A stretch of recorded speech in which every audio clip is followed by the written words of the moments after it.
হঠাৎ আপনাকে এক ডাক্তার রিপোর্ট দিয়ে বলল আপনি মাত্র 30 দিন বাঁচবেন, আপনার ক্যান্সার হয়েছে, এখন আপনার শেষ স্টেজ যাচ্ছে। এটা শুধু আপনি জানেন, আপনার পরিবার কিংবা বন্ধু বান্ধবরা কেউ জানে না।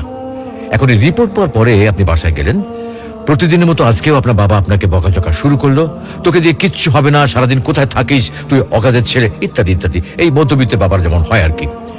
তখন কি প্রতিদিনের মতো আজও আপনি তর্ক করা শুরু করবেন, নাকি প্রাণ ভরে বাবার বকাগুলো শেষবারের মতো আরেকবার শুনে নেবেন? হঠাৎ আপনার মা এসে আপনাকে বলল, নে বাবা ভাতটা খেয়ে নে।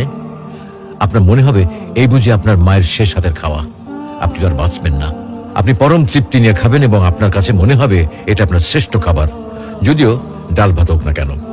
আপনি বের হলেন, পুরনো এক বন্ধুর সাথে দেখা, আপনি যাকে মোটেও সহ্য করতে পারেন না, সবসময় তার সাথে কথা কাটাকাটি হয়, আজকেও সে আপনাকে কিছু কথা শুনিয়েও দিল।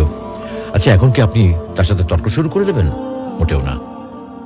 আপনি হয়তো তাকে জড়িয়ে ধরবেন এবং বলবেন, দোস্ত ভালো থাকিস। আচ্ছা জানেন, আমরা এখন মৃত্যুর কথা ভাবতেই চাই না, এ থেকে আমরা পালিয়ে বেড়াতে চাই। কিন্তু যদি আপনি ভাবেন যে আজই আপনার শেষ দিন, তাহলে দেখবেন সবকিছুই আপনার কাছে ভালো লাগছে।